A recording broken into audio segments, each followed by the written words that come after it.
बिस्मिल्लाहिर्रहमानिर्रहीम, अस्सलाम वालेकुम। पाकिस्तान और दुनिया भर में देखने और सुनने वालों को अब्दुल कादिर का सलाम। जैसे जैसे रमज़ान मुबारक गुजरता जाएगा आपको पॉलिटिकल हैपनिंग्स और एक्टिविटी थोड़ी ज़्यादा नज़र आएगी। एक तो कल से मुल्क की दो बड़ी अदालतों में कुछ अहम केसेस शुरू होने जा रहे हैं। छोटी अदालत में यानी इस्लामाबाद हाई कोर्ट में साइफर केस रोज़ाना की बुनियाद पर सुना जाने वाला है और सुप्रीम कोर्ट में मिलिट्री ट्रायल के हवाले से जो अपीलें हैं उनके केसेस ज़ेर समाअत होंगे।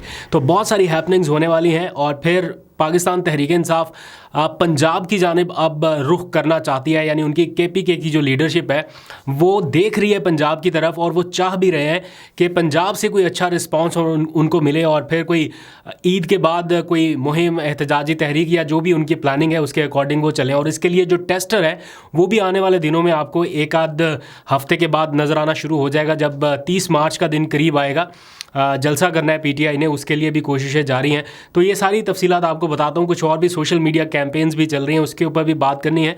लेकिन जो कल हो चुका, गुजरे कल में हो चुका, थोड़ी सी बात मैंने उसके ऊपर करनी है क्योंकि अभी मैं कुछ क्लिपिंग्स देख रहा था तो बड़ी रिलेट कर रही हैं और बड़ा ज़रूरी है कि इस मौके पर बात की जाए। इमरान खान के हक़ में एक गवाही बैक टू बैक आ रही है। इमरान खान अक्सर कहते हैं ना कि सच का खुदा है, थोड़ी देर होगी लेकिन सच सामने आएगा। तो उनके साथ यही हो रहा है, हर कुछ देर के बाद कोई ना कोई गवाही उनके हक़ में आ रही है और उनके मुखालिफिन के कैंप से आ रही है। आज भी ऐसी एक गवाही आई और आपको याद होगा जब ये रजीम चेंज वाला सारा मामला हो रहा था तो इमरान खान का एक स्टेटमेंट है जो उन्होंने कई बार कई जलसों में कई तकारीर में ये कहा कि मैंने ये कहा था कि अगर हुकूमत बदली गई या हमारी हुकूमत ख़त्म हुई तो मईशत नहीं संभलेगी। उन्होंने गालबन ये मैसेजेस कन्वे भी कराए लेकिन कोई फ़ायदा ना हो सका। तो वो क्यों कहते हैं उसकी गवाही जो है वो आज मुस्लिम लीग नून के अपने कैंप से आ रही है। जल्दी से मैं आपको बताता हूँ कि मैं इसके ऊपर क्यों बात करना चाहता हूँ। जो लोग रेगुलर मेरा व्लॉग काफ़ी टाइम से देख रहे हैं, जब से इमरान खान की हुकूमत थी, तो आपको याद होगा मैं अक्सर स्टेट बैंक के अदादुशुमार लेके बैठ जाया करता था कि जनाब ये देखें रिज़र्व कहाँ पे पहुँच गए, ये देखें रिज़र्व कितने स्टेबल हो गए। बहुत कुछ और भी हो रहा था, positive Pakistan, moving bright forward Pakistan के हवाले से हम चीज़ें डिस्कस करते थे।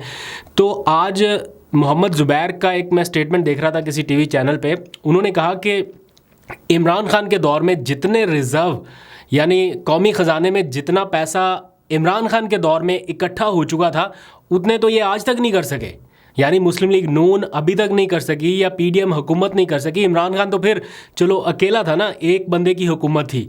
यहाँ तो सारे के सारे सारी जमातें मिली हुई हैं, सब के सब ऑन बोर्ड हैं, सारे वसाइल उनके साथ हैं, हर तरह की सपोर्ट उनके साथ है।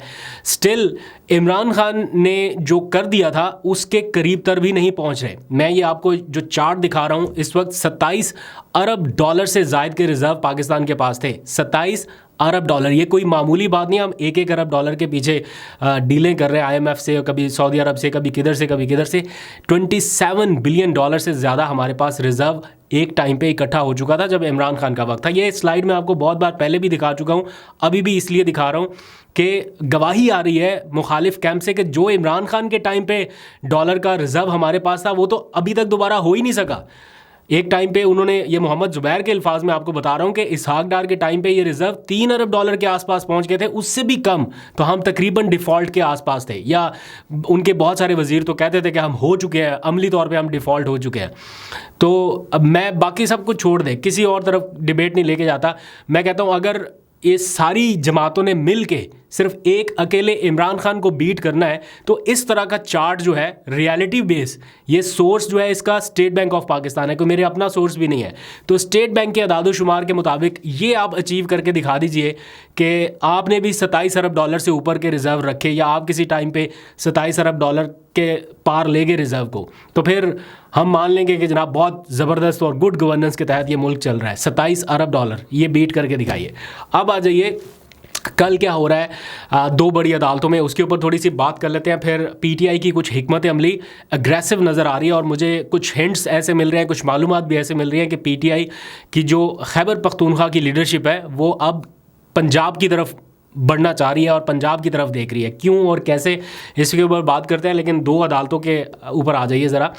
कल एक तो पीर का रोज़ है, तो इमरान खान की जो साइफ़र केस की अपीलें हैं वो रोज़ाना की बुनियाद पर अब उनकी समाअत शुरू होने जा रही है। कल क्या कोई ब्रेक थ्रू एक्सपेक्ट किया जा रहा है? इसके हवाले से अदालत ने एक रिपोर्ट मांगी है अडयाला जेल के सुप्रीडेंट से कि इमरान खान के जो सरकारी वकील तैनात किए गए थे आखिरी लम्हात में, उनके अपने वकला का हक़ दिफा हक़ जिरा ख़त्म करके जो सरकारी वकील अपॉइंट किए गए थे उनका ज़रा रिकॉर्ड बताइए कि वो कब कब पहुँचे, जाते भी थे, नहीं जाते थे, क्या सिचुएशन है। क्योंकि सलमान सफदर जो इमरान खान के वकील है, उन्होंने ये एतराज़ उठाया था कि जिनको सरकारी वकील इमरान खान की जगह तैनात किया गया या इमरान खान का वकील मुकर्रर कर दिया गया, वो तो पहले से इन समातों के दौरान आ रहे थे, वो तो ऑलरेडी वहाँ पर मौजूद होते थे, तो ये कैसे उनको वकील तैनात किया गया। तो इसके ऊपर अदालत ने रिकॉर्ड मांगा है। अब कल ये रिकॉर्ड जब पेश किया जाएगा तो फिर पता चलेगा कि क्या होता है। दूसरी तरफ जो सिग्नल्स मिल रहे हैं रिमांड बैक के हवाले से, पीटीआई किसी सूरत नहीं चाहती ये रिमांड बैक हो, क्योंकि अगर ये रिमांड बैक होता भी है, बिलफर्ज होता भी है, यानी केस वापस जाता है अदालत में, दोबारा ट्रायल शुरू होता है, तो ये किसके पास जाएगा? उन्हीं जज साहब के पास जाएगा जो अपना माइंड डिस्क्लोज कर चुके हैं, जिन्होंने 3 बार ट्रायल को गलत तरीके से चलाया कि अदालत को इंटरवीन करके वो ट्रायल कलअदम करार देना पड़ा। और फिर अदालत भी एक ही है पूरे मुल्क में, जो खसूसी अदालत है सीक्रेट एक्ट के तहत, वो एक ही अदालत है और एक ही जज साहब है। तो अगर रिमांड बैक होता भी है तो वापस उन्हीं के पास जाएगा। तो मेरा नहीं ख्याल कि ये कोई इंसाफ के तकाज़ों पर मबनी फ़ैसला होगा अगर रिमांड बैक हुआ। बहरहाल बाकी तो अदालत बेहतर जानती है कि क्या करना है, लेकिन पीटीआई के जो लीगल टीम है वो इसको एक्सेप्ट करने के लिए तैयार नहीं है। अब आ जाइए सुप्रीम कोर्ट ऑफ पाकिस्तान की तरफ। क्विकली ये बता के फिर आगे पॉलिटिकल इश्यूज़ पे बात करते हैं। सुप्रीम कोर्ट में मिलिट्री ट्रायल केस जो है वो कल टेकअप होने जा रहा है। आपको मालूम है कि अपीलें आई हुई हैं उसके ख़िलाफ़ कि जनाब ये मिलिट्री ट्रायल नहीं हो सकता 102 या 103 अफराद का।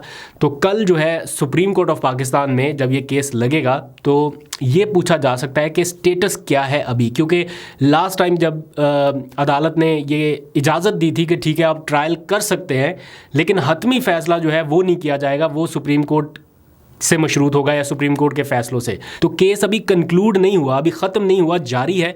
तो अब कल सुप्रीम कोर्ट ऑफ पाकिस्तान ये पूछ सकती है कि 103 अफराद का जो ट्रायल है वो किस मरहले में है। तो ज़ाहिर बात है वजारत दिफा इस हवाले से रिपोर्ट पेश कर सकती है कि कहाँ तक पहुँचा कहाँ तक नहीं। तो ये भी मामला भी साथ साथ इसके चलेगा पैरेलली। तो इसमें भी काफ़ी ज़्यादा हैपनिंग्स होंगी और बहुत सारा ख़बरें आपके पास आएंगी। अब आ जाइए पाकिस्तान तहरीक इंसाफ की कुछ हिकमत अमली के हवाले से। 30 मार्च का जलसा और पीटीआई के लीडरशिप की 1-2 दिनों में होने वाली तकारीर को अगर आप जहन में रखें तो ऐसा सिग्नल मिल रहा है कि पीटीआई ईद के फ़ौरन बाद एक अग्रेसिव तहरीक की जानिब जाना चाहती है। उसके लिए बाकी जमातों को भी ऑन बोर्ड किया जा रहा है, लेकिन उससे पहले वो एक जलसा करके ज़रा टेम्पो जैसे होता है ना, चेक करना, एक माहौल चेक करना आवाम का कि वो क्या है। लेकिन इस बार खैबर पख्तूनख्वा की आवाम का माहौल नहीं चेक किया जा रहा, क्योंकि वो ऑलरेडी उनको पता है। इस बार पंजाब के लोगों का जो मूड है वो देखने के लिए या किस किस्म का रिस्पॉन्स आता है वो भी देखा जा रहा है, क्योंकि अगर मूवमेंट को आगे बढ़ाना है तो बड़ा ज़रूरी है कि सबकी कोई कलेक्टिव एफर्ट हो। तो लीडरान जो है वो मैंने कल देखा असद कैसर को तकरीर करते हुए, उन्होंने अपनी तकरीर के दौरान बैरिस्टर गौहर को ये कहा कि मैं आपसे दरख्वास्त करता हूँ कि पंजाब का शेड्यूल बनाएं और पंजाब में हम जलसे करेंगे, हमारे ज़िमनी इंतखाबात आ रहे हैं, हम वहाँ पर जाएंगे, लोगों से अपना इंटरेक्ट करेंगे। और फिर 30 मार्च के जलसे के हवाले से भी बहुत सारे लीडर्स कह रहे हैं कि पंजाब की आवाम का निकलना बहुत ज़रूरी है। तो अब देखते हैं, इंतज़ामिया ने तो इजाज़त ही नहीं दी पीटीआई को कि वो जलसा करे। उन्होंने कहा कि सिक्योरिटी अरेंजमेंट्स जो है वो इस नौयत के नहीं है, या जो भी सिक्योरिटी इश्यूज़ हैं वो इस तरह के नहीं है कि जलसा करने की इजाज़त दी जाए। बहरहाल पीटीआई फिर जाएगी अदालत में और जाके फिर से रजू करेगी।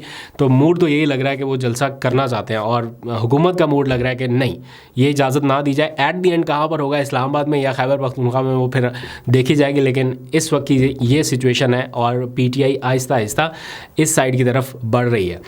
अब आ जाइए ज़रा एक और अहम इशू जो बड़ा इस वक्त हॉट डिबेट बना हुआ है, वो है पीटीआई का सोशल मीडिया। अब उसको लेके कुछ लोग तनकीद कर रहे हैं सोशल मीडिया के ऊपर, कुछ लोग बस ऐसी किसी ने डिस्प्ले पिक्चर लगाई है ना अगर पीटीआई की या इमरान खान की, तो वो कंसीडर ही हो जाता है कि ये पीटीआई का सोशल मीडिया है। कुछ लोग कंसीडर कर लेते हैं कि ये पेड हो सकता है, कुछ लोग कंसीडर करते हैं कि नहीं ये इन्हीं का है। हालांकि जो किसी जमात से वाबस्ता सोशल मीडिया है वो उनके ऑफिशियल अकाउंट्स को ही देखा जाना चाहिए, बाकी जितने भी हैं वो पब्लिक ओपिनियन में आने चाहिए। लेकिन हमने देखा है कि जब भी कोई ऐसी कैंपेन होती है, कुछ भी होता है, तो बस डिस्प्ले पिक्चर लगी है तो ये पीटीआई के खाते डाल दो, कुछ भी है कोई कैंपेन हो गई है तो वो पीटीआई के खाते डाल दो, ये देखे बगैर कि ये कौन है, कहाँ से है। इस शख्स की इनफरादी राय जो है वो इज्तमाई राय में बदली जा सकती है, या उसको तसव्वुर किया जा सकता है, या एक पार्टी पॉलिसी तसव्वुर किया जा सकता है। यानी ये सारा कुछ होता है। तनकीद तो बहुत होती है, बट ये भी फैक्ट है कि पाकिस्तान तहरीक इंसाफ की सोशल मीडिया टीम ने ये जो इलेक्शन का सारा माहौल हुआ और जो जिस तरह से इलेक्शन लड़ा, ये अगर ये कहा जाए कि ये पीटीआई वर्सेस ऑल पार्टीज़ नहीं, PTI social media versus all parties था, तो ये गलत नहीं होगा, क्योंकि ये कोई अंडरग्राउंड मुहिम नहीं थी, ये सोशल मीडिया के ऊपर पीटीआई की कैंपेन थी। लोगों ने जिस तरह से भी पब्लिक ने साथ दिया, जो कुछ भी किया, बट इनको लीड जो है वो जिस तरह से ऑफिशियल अकाउंट्स ने किया और इसको लेके आगे बढ़े, तो वो सारा कुछ नज़र आता था कि पीटीआई की सोशल मीडिया टीम कितनी स्ट्रांग है। और इसको फिर इंटरनेशनल न्यूज़ एजेंसीज़ ने जिस तरह से पिक किया और उन्होंने इसके ऊपर आर्टिकल्स लिखे और बताया कि किस तरह से पूरा एक नैरेटिव शिफ्ट किया पीटीआई की सोशल मीडिया टीम ने, ये अनप्रेसिडेंट था। तो प्री इलेक्शन या इलेक्शन तक तो मामलात ऐसे थे कि बस सब एक जैसे हुए थे, मतलब जो पॉलिसी ऊपर से आती थी वही नीचे तक जा रही थी। लेकिन अब लोगों को रिक्वेस्ट करना पड़ रही है पीटीआई के ऑफिशियल्स को कि ये हमारा डिस्कशन का टॉपिक नहीं है, या इस तरफ हमने नहीं जाना। बट आजकल ऐसा है कि आप जिसको कहते हैं कि ये पीटीआई की ऑफिशियल सोशल मीडिया टीम का नैरेटिव है, तो लोग तो अपनी राय दे रहे हैं और अपनी राय में हर कोई आज़ाद है। इतना आज़ाद है कि सोशल मीडिया टीम को रिक्वेस्ट करना पड़ रही है कि प्लीज़ फोकस जो है वो इमरान खान की रिहाई के ऊपर रखें, या आपस में ना लड़ें, या ये सारा कुछ ना करें। बट कारकुनान इस वक्त नहीं सुन रहे, और वो चाहे उनका अपना लीडर ही क्यों ना कोई सामने आ जाए, पीटीआई का रहनुमा। अब शेर अफजल मरवत देख ले, वो हॉट वाटर में उन्होंने स्टेटमेंट दिया जो शाहिद अफरीदी के हवाले से, उसके बाद से उनके साथ क्या हुआ, इवन शाहिद अफरीदी के हवाले से जो चीज़ें चल रही हैं, तो ये आप किसी के सेंटिमेंट्स को कंट्रोल नहीं कर सकते। लाइक कि अगर आप ये समझें कि ये किसी एक बंदे ने हुक्म दिया और नीचे तक इम्प्लीमेंट हो गया, अगर ऐसा होता तो ये मुहिम एक सेकंड में रुक सकती थी। या पीटीआई की जो ऑफिशियल अकाउंट्स हैं उनकी तरफ से बार बार ये कहा जा रहा है कि ये मत करें, ये मत करें, ये मत करें, बट स्टिल लोग इंडिपेंडेंट है अपनी राय देने में और वो दे रहे हैं, और कोई किसी की बात में नहीं आके रुक रहा, या कोई किसी चीज़ को खातर में नहीं ला रहा। बट येस, कहीं ना कहीं ये जो डिवीज़न नज़र आ रही है ये पीटीआई के लिए शायद फ़ायदेमंद नहीं है, या उनको कहीं ना कहीं किसी सतह पे नुकसान पहुंच सकता है। तो इसके लिए मैकेनिज़्म तो कोई नहीं है, क्योंकि ये सारे किसी एक उनके अंडर तो आते नहीं है पीटीआई के कि जनाब इनको रेगुलेट किया जा सके। सबकी अपनी अपनी राय है, लेकिन पीटीआई की जाने से बार बार यही रिक्वेस्ट की जा रही है कि फोकस जो है वो इमरान खान के ऊपर रखे, उनकी रिहाई के ऊपर रखे, आपस के इख्तलाफात को थोड़े दिनों के लिए साइड पर रख दें। बट देखते हैं कब तक ये सारा कुछ होता है, आपको अपडेट करेंगे। अभी तक के लिए इतना, अपना बहुत सा ख्याल रखिए। अल्लाह हाफिज़।